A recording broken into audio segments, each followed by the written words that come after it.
Donc, il y a au moins deux choses à regarder quand vous voulez vérifier la probité d'une crypto-monnaie.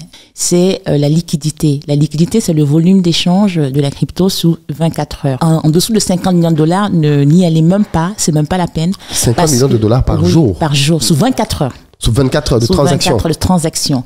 Parce que... Un volume de monnaie de 50 millions en 24 heures, on n'achète pas. Donc, Fracture, 45 millions, on n'achète pas. MetaDAO, 45 millions, on n'achète pas. Stacks, 45 millions, on n'achète pas. Magix, 47 millions, on n'achète pas. Dash, 42 millions, on n'achète pas. Phantom, 37 millions, on n'achète pas. Max, 33 millions, on n'achète pas. Ni Protocol, 31 millions, on n'achète pas. Decentraland, 30 millions, on n'achète pas. PancakeSwap, 14 millions. Alors, je fais cette vidéo pour réagir aux propos de Madame Nelly Chatoué, dont en réalité j'étais de passage sur la chaîne Investir au pays. J'ai eu à regarder un des podcasts. J'ai vu ça parlait de crypto-monnaie. Alors, vu que je fais dans les cryptos, ça m'a attiré. J'ai regardé le podcast et arrivé à la moitié, j'ai suivi un propos là qui m'a un peu broyé l'esprit. Donc du coup, je me suis vu dans l'obligation d'intervenir et d'apporter ma modeste contribution. Alors le propos concerne deux éléments à regarder pour acheter une crypto-monnaie. Alors j'étais un petit peu curieux de savoir ce qu'il fallait regarder. Au passage, c'est la fondatrice de l'application Ejara, l'application qui permet d'acheter des crypto-monnaies et même d'épargner son argent dans les crypto-monnaies, la bourse et tout ça. Donc je vais vous laisser le lien en description pour ceux qui seraient tentés d'y accéder. Ok, selon elle, en fait, il y a au moins deux choses à regarder afin d'évaluer la qualité d'une crypto-monnaie. Et la première des choses à regarder, c'est la liquidité. Et selon elle, en fait, la liquidité, c'est le volume d'une crypto-monnaie en 24 heures. Du coup, elle fait comprendre qu'il faut regarder les crypto-monnaies avec les volumes en 24 heures d'au moins 50 millions de dollars. Que si une crypto-monnaie a un volume en 24 heures de moins de 50 millions de dollars, il ne faut même pas regarder. Pourtant, c'est très facile d'aller sur des sites comme CoinGecko pour regarder la liste des crypto-monnaies qui vraiment font foi, qui sont, parce qu'il y en a plus de 25 000, 30 000, évidemment. Tout le monde peut créer sa crypto-monnaie. Dès qu'une nouvelle technologie arrive, il y a toujours des scammers, il y a toujours quelle que soit la technologie, hein, il y a toujours des gens qui essayent d'exploiter la technologie en leur faveur. Mais il suffit d'aller sur des sites, voilà, même sur Google, et de regarder la liste des crypto-monnaies et de se dire, bon, ben, le top 10, le top 20, parce que s'il y en a 25, 30 000, à un moment donné, donc il y a au moins deux choses à regarder quand vous voulez vérifier la probité d'une crypto-monnaie. La première chose, c'est la liquidité. La liquidité, c'est le volume d'échange de la crypto sous 24 heures.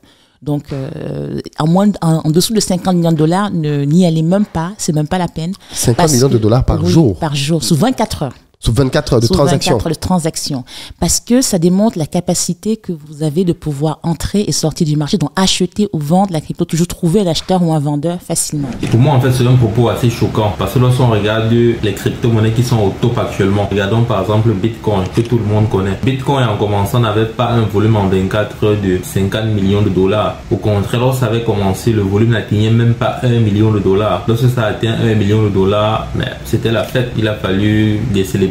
Au départ, le volume était hyper bas. Alors, si chacun se basait sur le fait qu'il faut un volume de 50 millions afin de le prendre au sérieux, c'est que la crypto n'aurait même pas vu le jour. C'est que le Bitcoin serait mort dans l'œuf. Et c'est pas seulement le cas du Bitcoin, parce qu'après Bitcoin, d'autres sont venus. Si on prend par exemple le cas de la crypto Ether qui est venu en 2015, lorsque Ether a vu le jour, la valorisation boursière était hyper faible. On ne voyait pas le potentiel Ethereum comme aujourd'hui, parce qu'en ce moment, ce qui dominait, c'était les soft forks et les hard forks de Bitcoin. C'était les copies de Bitcoin qui fonctionnaient plus, qui étaient en tendance. Lorsqu'il était venu, il était mis de côté, quoi. Et ça a été le cas de plusieurs autres crypto-monnaies après Ether. Lorsque tous ces crypto-monnaies là sont venus, le volume en 24 heures était hyper faible. Parfois, c'était moins de 500 000 dollars. Lorsqu'on crée ces crypto-monnaies là, c'est vrai, au départ, ça explose, le volume est élevé, mais après ça déprécie énormément. Et c'est le cas de plusieurs cryptos aujourd'hui qui sont dans le top 100 des crypto-monnaies sur CoinMarketCap, sur la bourse qui présente les crypto-monnaies. Mais le volume en 24 heures est hyper faible. Malgré ça, il y a des grosses structures, des grosses institutions, des grosses plateformes, des grosses bourses comme Coinbase qui donnent du crédit à ces crypto-monnaies-là. Et s'il y a aussi un truc à remarquer, c'est que actuellement la plupart des crypto-monnaies qui